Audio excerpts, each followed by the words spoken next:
How to spot a spy. Cointelpro agent. One way to neutralise a potential activist is to get them to be in a group that does all the wrong things. Why? See, this is why you shouldn't get involved with groups. This is another reason, because you've got spies. The message doesn't get out.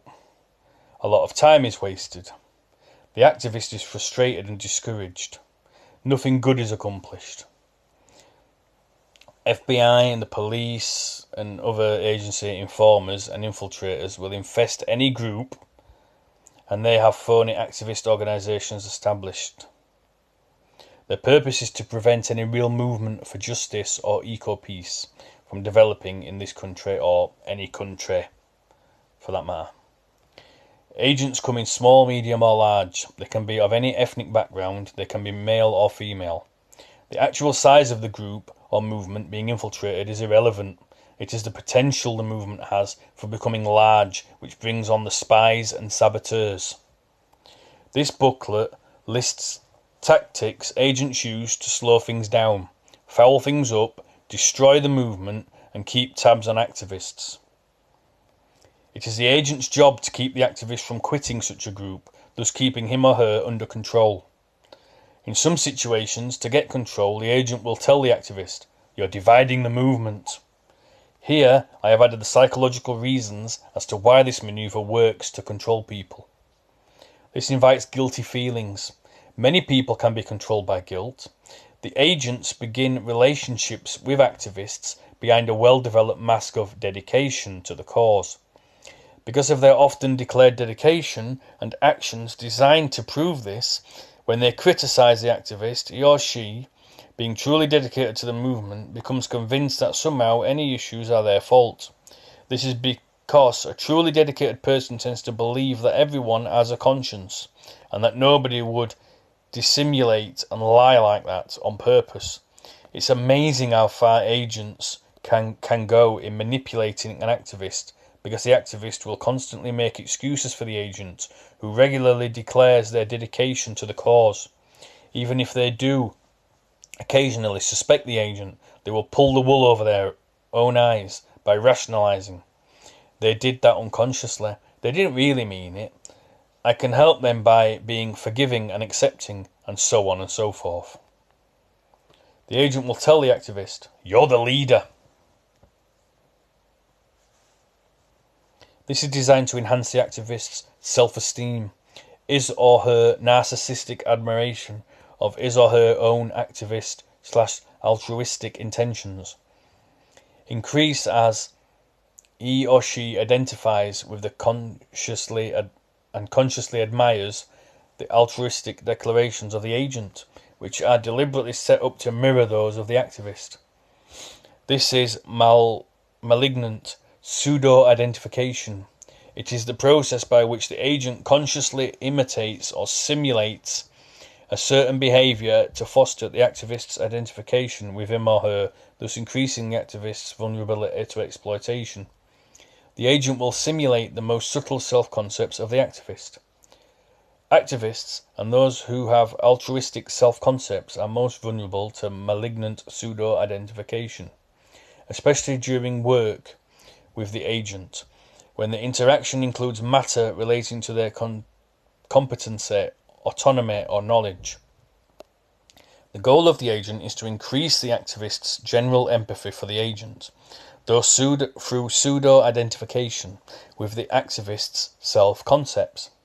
The most common example of this is the agent who will compliment the activist for his competency or knowledge or value to the movement.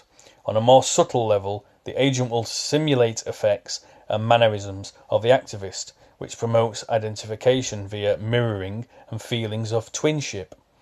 It is not unheard of for activists, enamoured by the perceived helpfulness and competence of a good agent, to find themselves considering ethical violations and perhaps even illegal behaviour in the service of their agent/handler. The activists felt quality of perfection, self-concept, is enhanced and a strong empathic bond is developed with the agent. through his or her imitation and simulation of the victim's own narcissistic investments, self-concepts. That is, if the activist knows deep inside their own dedication to the cause, they will project that onto the agent who is mirroring them. The activist will be deluded into thinking that the agent shares his feelings of identification and bonding. In an activist/social movement setting, the adversarial roles that activists naturally play vis-a-vis the establishment or government fosters ongoing processes of intraphasic splitting, so that twinship alliances between activist and agent may render whole sectors of reality testing unavailable to the activist. They literally lose touch with reality. Activists who deny their own narcissistic investments do not have a good idea of their own self-concepts, and that they are concepts, and consciously perceive themselves, accurately as it were, to be helpers, endowed with a special amount of altruism, are exceedingly vulnerable to the effective emotional simulation of the accomplished agent. Empathy is fostered in the activist through the expression of quite visible effects. The presentation of tearfulness, sadness, longing, fear, remorse, and guilt may induce in the helper-oriented activist a strong sense of compassion, while unconsciously enhancing the activist's narcissistic investment in self as the embodiment of goodness. The agent's expression of such simulated effects may be quite compelling to the observer and difficult to distinguish from deep emotion. It can usually be identified by two events, however. First, the activist who has analysed his or her own narcissistic roots and is aware of his or her own potential for being emotionally hooked will be able to remain cool and unaffected by such emotional outpourings by the agent. As a result of this unaffected, cool attitude, the second event will occur. The agent will recompensate much too quickly following such an effective expression, leaving the activist with the impression that the play has ended, the curtain has fallen, and the imposture for the movement has finished.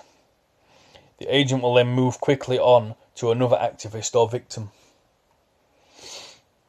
The fact is, the movement doesn't need leaders, it needs movers. Follow the leader is a waste of time. A good agent will want to meet as often as possible. He or she will talk a lot and say little. One can expect an onslaught of long unresolved discussions. Some agents take on a pushy, arrogant or defensive manner, to disrupt the agenda, to sidetrack the discussion, to interrupt repeatedly, to feign ignorance, to make an unfounded accusation against an individual. Calling someone a racist, for example, this tactic is used to discredit an individual in the eyes of all the other group members. The next part will be on saboteurs. Thank you.